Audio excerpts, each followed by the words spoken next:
Well, we have some breaking news for those of you who don't follow Holme_FC on Twitter, and quite frankly, how are there any of you not currently following Holme_FC on Twitter? Couldn't remember the Twitter name for a minute there.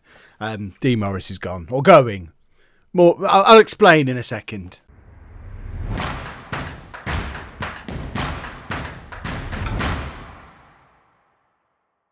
Hello and welcome to part 14 of It's Coming Home. I'm Kevin. Coming up on today's episode, we have 2 games in the league because the cups are all done. They've been done for ages. We're away against Mickleover and at home against Eastbourne. As you can see, things have been going rather well since you were last with me. We are top of the league. It's not been a case of storming the league, though. It has been a little bit up and down. We've played quite a lot of games, like we said we would. I think the last time you were with me was for this epic disappointment when we didn't score any goals at all. Mick Powell did a Mick Powell just after that, though. It did take us a little while to get back to our best. We had another 0-0 in there as well, but pretty much from Grantham onwards, we were back doing what home do. Although Loughborough Dynamo beat us again. They've done the double over us this season. They're absolutely our bogey team. But them aside, that big pile of wins was enough to put us back where we belong at the top of the league, with Anthony Harris as our top scorer again. He's the main man. But as I mentioned in the intro, Dean Morris has agreed a deal to leave. Where is he? He's on here somewhere. We offer a lot of things. He's joining Rangers on the 1st of July on a free transfer when his contract expires. It's a shame. I had a screenshot that went on the Twitter that showed just how many offers we had for him. I think there were at one point about 20, probably more than 20 clubs in for him. The most anyone would offer as a cash amount was £2,000. I couldn't force anyone up above £2,000, so I had a lot of transfer offers accepted as a £2,000 transfer fee, but with a 50% sell on and a friendly. But in the end, the pull of being mentored by Steven Gerrard, I guess, and heading up to Rangers was too much. So we're not getting a fee for him. We've got no sell-on percentage on him. I don't know if there's some kind of solidarity payment that comes if they decide to sell him on. But really, he could go and build a career at Rangers. He's currently well suited to League Two football, should improve a lot. If he makes it to be a good Scottish Premiership player, maybe a good Championship player in England, there's not really any reason for him to ever leave Rangers. So we might not ever even get a solidarity payment for him. I think we just need to accept it was fun while it lasted. We've enjoyed the Dean Morris experience. He's going to be earning £1,300 a week playing for Rangers. So, yeah, we're not going to get him back on loan because we won't be able to afford to pay his wages. I hope he has an excellent career. I hope he goes to play for England. And I hope he does have a £50 million move at some point and we get 2.5% of it, or whatever a solidarity payment might be. But yeah, apparently there's no tribunal compensation at the end of a youth contract, which feels a little harsh to me. We've developed him. It's not our fault he wouldn't agree a new contract with us, and he just gets to walk away for free at the end of his youth contract. But it's the best move for him. Absolutely not the best move for us. But what are we going to do? We're not going to get another player like that until we're in the Championship, probably. So it's going to be a long time before we have a player of that quality again. But we have brought in quite a few players as replacements or new players to come into the squad. I won't show you them all unless they play because, again, lots of signings have come in this season. If you want to see them in detail, check the Twitter out. Otherwise, as and when they make their debuts, I'll show you them so you can have a little look at them on there. But we need to make the most of having Dean Morris at the club for the rest of the season. He's going to be gone in the summer, so let's have him help lead us to promotion before then. Mick Powell is another one who won't agree a new contract, so I think we're going to have exactly the same situation. Hang about. I mean, look at the appearance fee he wants. And he won't do. See, this is the problem we've got. We had this with Anthony Harris. He won't agree anything other than an on-contract. So, I mean, I guess we don't want him to leave. We can't pay. If he stays, we won't be able to play him because we can't pay him that kind of money. But hold on, not immediate. End of season. Just so that he doesn't walk away at the end of the year. I mean, if we get promoted and get a whole load of wage budget, we might decide to keep him, paying him £250 a game. Otherwise, he'll either sit in our reserves or have to move on. At least, I mean, even if he sits in our reserves for a year, and if we get another promotion, if no one else wants him, he might re-emerge 2 or 3 years down the line when we can afford to play him.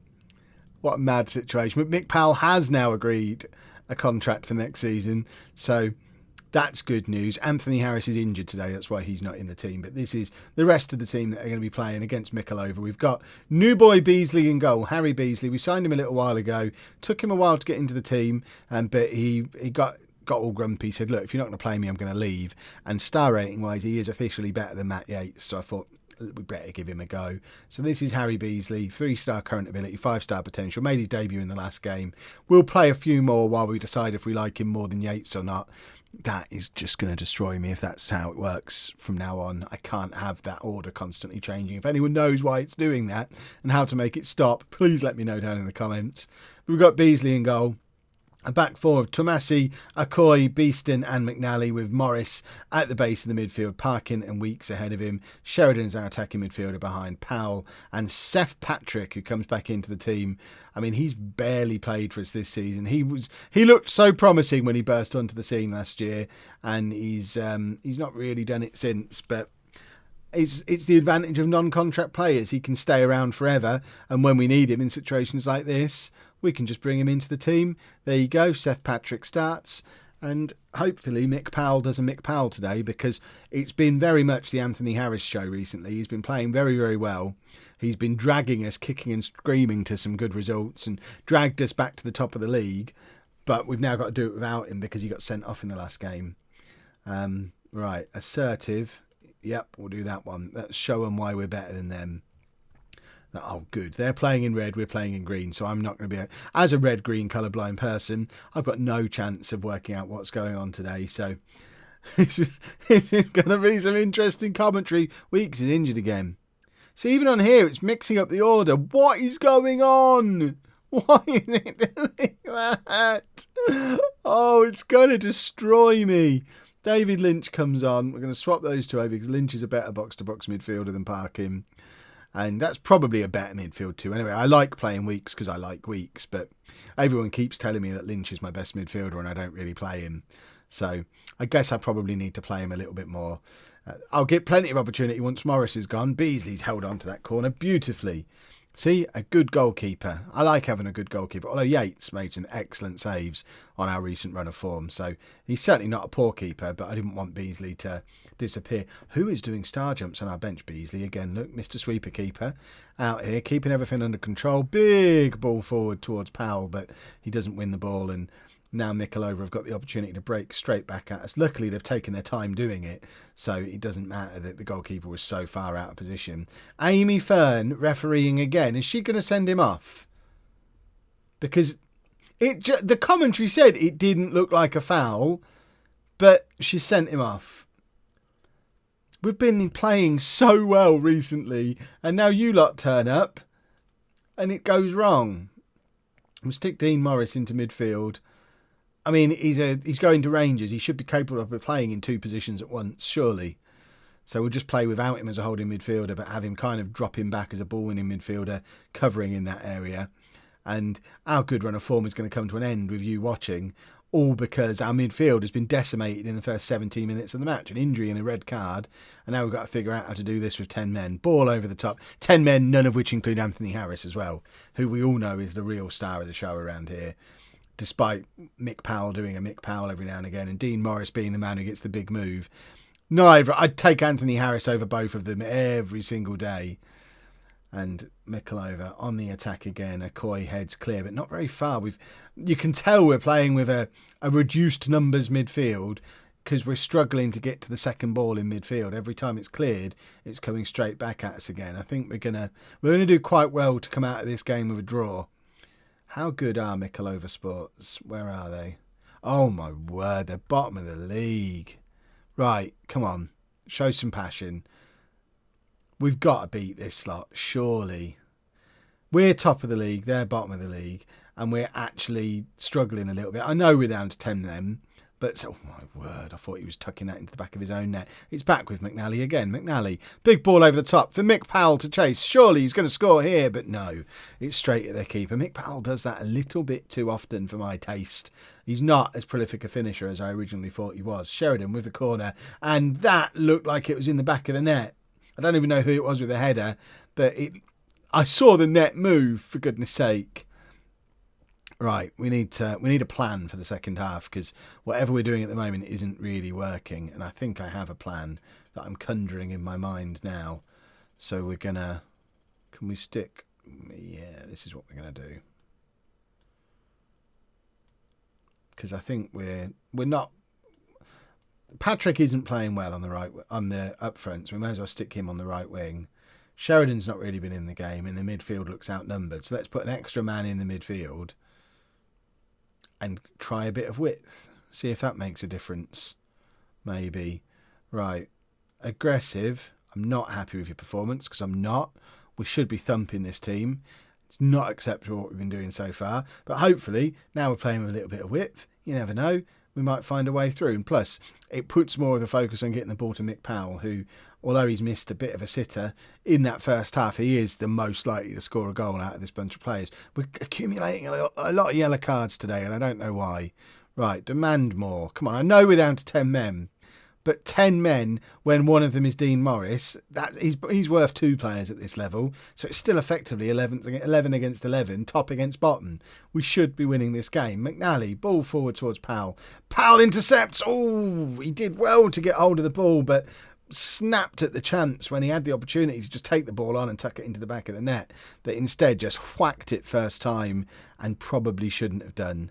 Right, we need... Seth Patrick has been awful. Really poor. But I don't know.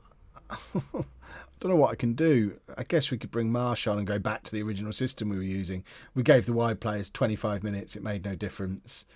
Let's try a target man. See if that makes a difference.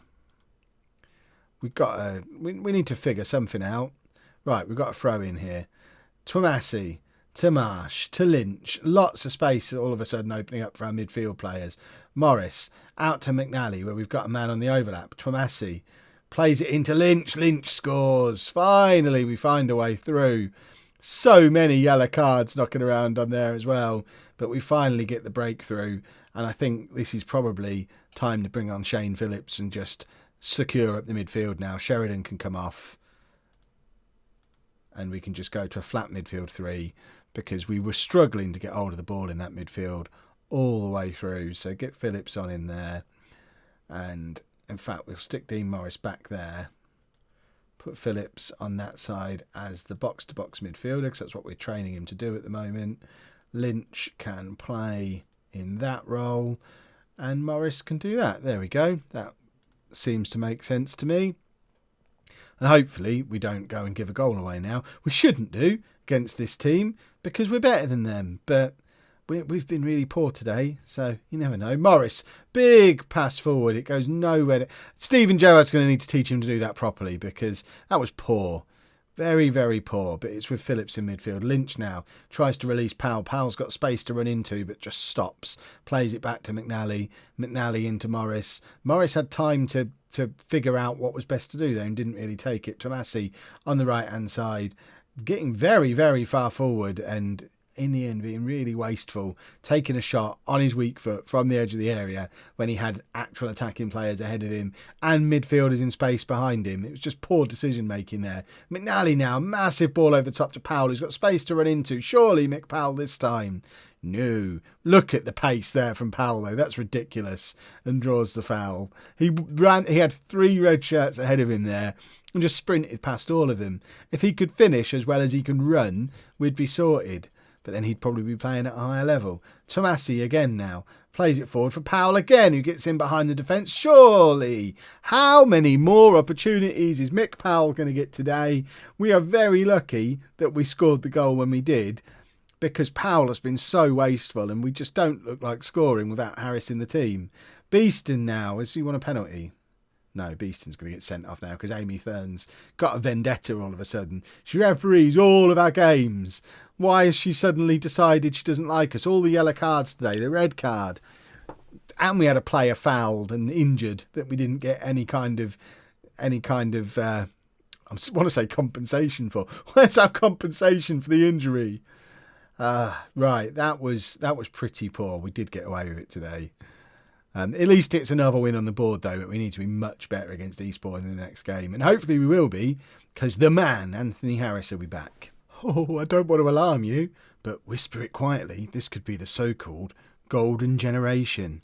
Now, don't get attached to too many of these names because, as with all of the youth intakes, these will be offered out to the Patreon backers at that level, so that they can pick any that they might want to rename in their own image. I suspect Julian Wormold will be taken fairly quickly, but I mean it's not a spectacular youth intake. It's not the same Golden Generation as Morris and Harris and Powell and Phillips and Sheridan and whoever else came through that Golden Generation, but it's a pretty decent generation. Julian Wormold, best of the bunch, at 1.5 star current ability, 5-star potential. As I say, next time you see him, he will almost certainly have a different name, courtesy of Patreon. But yeah, some decent youth intake again. 3 changes then for the Eastbourne game. We've had to completely change up the midfield. Lynch and Taylor coming in for injuries and suspension. Weeks is out for the rest of the season. He's out for weeks. Can't see him because I've got unavailable players turned off, but he twisted his ankle and is out for up to 3 months because apparently we don't have any medical facilities here, and Parkin is suspended because he got sent off in the last game. So Lynch comes in. Taylor, I don't think you've met yet. He came in on loan for the rest of the season from Barnet a little while back. We're not paying him anything. He's not great, but he didn't cost us anything, and he's a player who's guaranteed to be here for the rest of the season because he's on a loan contract, so he can come in. We'll have a look to see if he's any good. And of course Anthony Harris returns to the team up front to replace Seth Patrick. Hopefully will return to the goal scoring form that he was in before his suspension as well, because he was back to his best. It was like the Anthony Harris of last season. It was awesome. What do we want to do? I do expect nothing but a win to keep our run going. It's motivated Harris. We've got a motivated, in-form Anthony Harris in the team. This can't end badly. Where are Eastbourne in the league? Eastbourne are 13th. So they're a team, again, similar to the last game, that we should be more than capable of beating. And here's Powell away on the left wing. Only 18 seconds on the clock, but Powell gets fouled. The Powell foul. Oh, God. I mean, Sometimes I wish I edited these videos a little bit more so I could take nonsense like that out.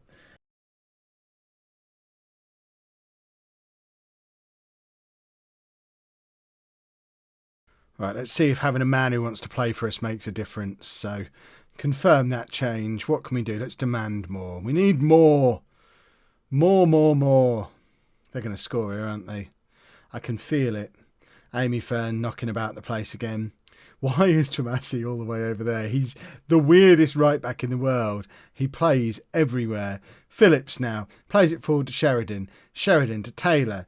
Taylor's got Tramassi available for the overlap, and there he is. Can he get the crossover? He does. It falls to Mara, and Mara scores 72 minutes on the clock. It's only his 3rd goal of the season. There's an argument for starting that man ahead of Powell in the next game, because Powell he's been very poor for a little while now. He's like doing a reverse Mick Powell. But that is a lovely little finish from Mara. And 1-0. Hopefully we can... I mean, I don't really want to grind out 2 boring 1-0s in one episode, but I'd rather do that than not win them. That was a little bit too close for comfort. What else have we got on the bench? We've got... Is it Owen Ashton? Is that how you would say that name? Is it Owen or Ian? I think it's Owen, isn't it? We can bring him on for Taylor, who... I mean, he's not looked very good. He's not looked match fit. So Ashton can come on in midfield and just try and secure things and help us get our way through to the final whistle, where actually it looks like someone was level on points with us a minute ago. I don't remember who it was, but as it stands right now, we're 4 points clear at the top with 9 games to go, is it?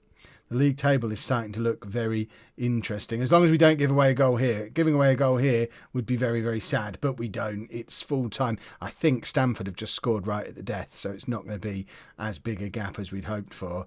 Again, that was a bit of a let-off. They need to know they've got to play better than that if we're going to secure automatic promotion. And automatic promotion is absolutely what we want to be doing. We don't want to be messing around with the lottery of the playoffs again after the nonsense of last year. But let's have a look at the league table and have a look at our remaining fixtures and figure out what we're going to be doing. We need to get promoted so I can take some of these leagues off so this doesn't take so long to do. Oh, this is my life now, just watching this screen. Right. Oh, in actual fact, the gap is now 5 points. A 5-point gap, and it's not 9 games, it's 11 games left, so we've got a little while to go. But let's have a look at the schedule. I think probably, unless anything spectacular happens, we probably just play the bulk of these games and come back for Pontefract Collieries and Marske United. Because we could try and squeeze an episode in the middle, but it's either going to be more grinding out wins or, oh look, we might fall into the playoffs. I don't think there's going to be much advancement at the save. So let's just come back for these. We'll either be winning the league or preparing for the playoffs. Tomorrow, there you go. What an exciting world to live in. If you have enjoyed that, please make sure you leave a nice big thumbs up on there for me. Subscribe to the channel for daily Football Manager videos. And thank you very much for watching.